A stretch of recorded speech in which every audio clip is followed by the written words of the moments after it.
कैसे हैं आप? होप सभी अच्छे होंगे।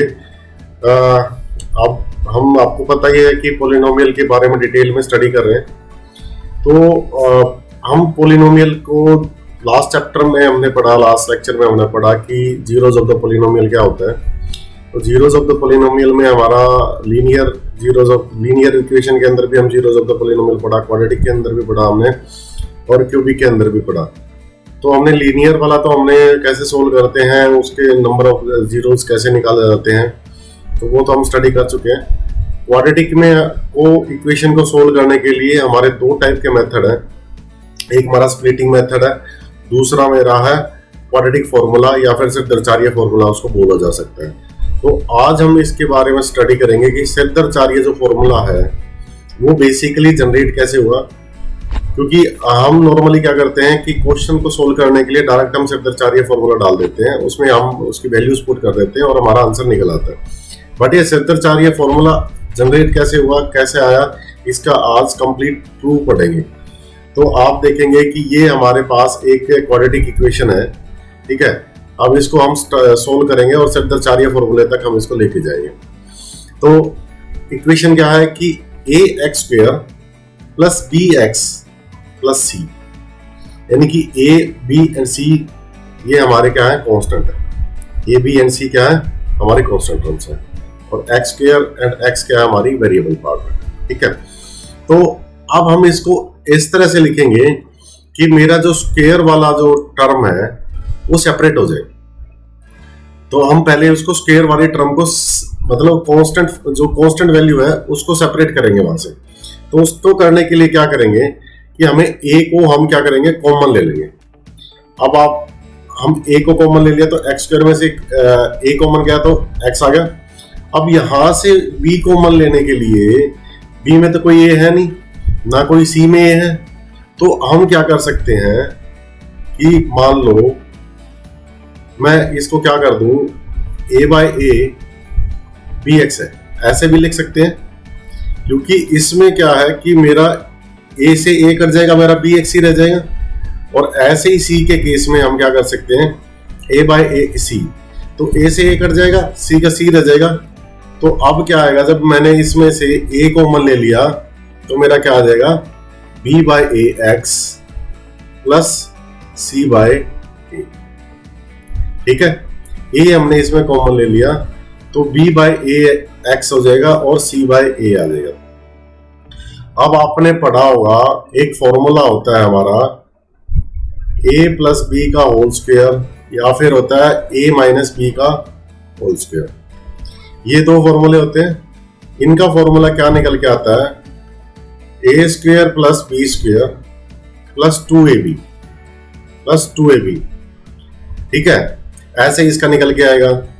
तो अब हम इसको क्या करेंगे, जो हमारे ये वाली टर्म है, ये भी एक क्वाड्रेटिक इक्वेशन है। अब इसको हम इस तरह से लिखेंगे कि मेरा ये a प्लस बी के होल स्क्वायर के फॉर्मूला के रूप में जनरेट हो जाए। उसके लिए मेरे को क्या करना पड़ेगा, चलो चेक करते हैं। x स्क्वायर तो मेरा हो गया a का स्क्वायर, ठीक है। अब इसको मैं अगर 2 से मल्टीप्लाई कर दूं और 2 से ही डिवाइड कर दूं तो मेरा क्या हो जाएगा, सेम ही आ जाएगा। मतलब 2 से 2 कट जाएगा तो b बाई a x आ जाएगा। और दूसरा मैं b स्क्वायर करने के लिए क्या कर दूं, b मेरा क्या है, b बाय 2a का होल स्क्वायर और सेम टर्म को b बाय 2a का whole square plus c by a, ये ऐसे लिख सकते हैं। क्योंकि ये दोनों कैंसिल हो जाएंगे तो भी वही टर्म रह जाएगी। बट अब इससे इस लिखने से मेरा क्या आ जाएगा, a प्लस बी का होल स्क्वायर का फॉर्मूला आ जाएगा। तो ये मेरा क्या है, a स्क्वायर, ये मेरा क्या है, b स्क्वायर, ये मेरा क्या हो गया 2a एंड b। तो हम इसको a square plus b square में लिख सकते हैं। तो मेरा क्या आ जाएगा, x plus b by 2a का होल स्क्वायर बन गया। ये कंप्लीट टर्म क्या बनेगी, a प्लस बी का होल स्क्वायर। अब बच क्या गया हमारे पास, b बाय 2a का होल स्क्वायर प्लस सी बाय ए। अब ये हमारे पास इक्वेशन बच गई, ठीक है। अब क्या करेंगे, और ये इक्वल टू 0 है, ठीक है। अब आगे सोल्व करते हैं। ए ये है x plus B by 2a का whole square minus,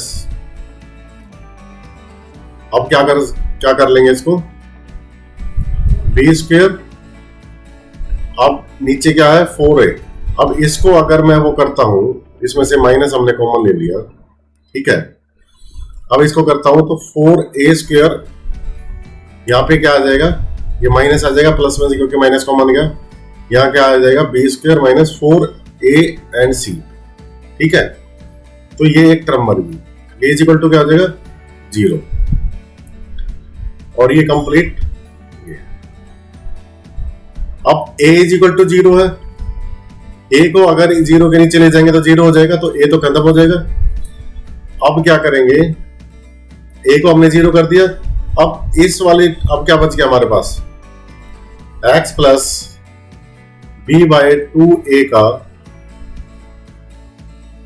whole square और माइनस में B square minus 4ac oblique में 2a स्क्वायर और इक्वल टू 0।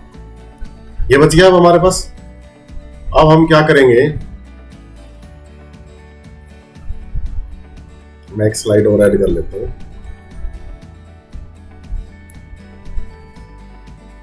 अब हम इस वाली टर्म को इक्वल टू के इस साइड में ले जाएंगे तो क्या हो जाएगी, मेरी पूरी टर्म कन्वर्ट हो जाएगी प्लस साइन में। मेरी पूरी टर्म किसमें कन्वर्ट हो जाएगी, प्लस साइन में।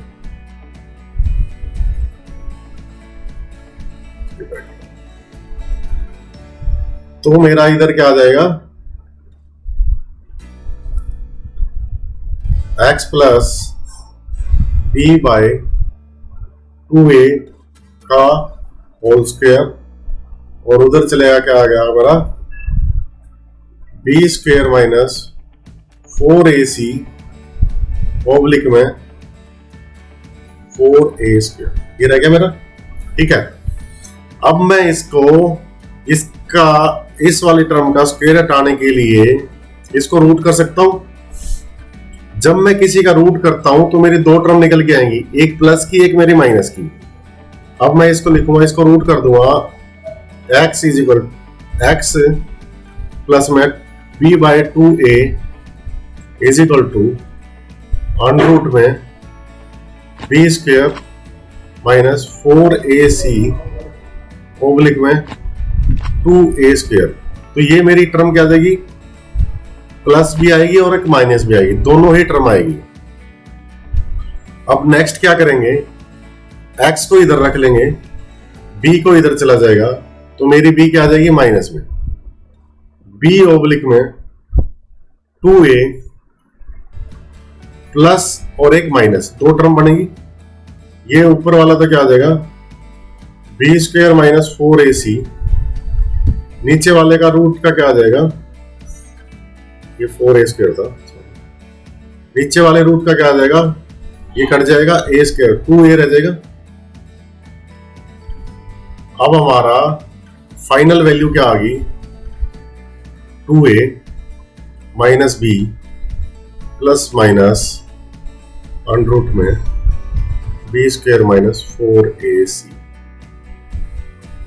तो ये मेरी क्वाड्रेटिक का फॉर्मूला निकल गया, या फिर हम सिद्धांतचार्य फॉर्मूला बोल सकते हैं। इसको हम दो तरीके से लिख सकते हैं। मेरी दो टर्म है x की, x is equal to minus b plus under root b square minus 4ac oblique 2a। दूसरा क्या आ गया हमारा, माइनस b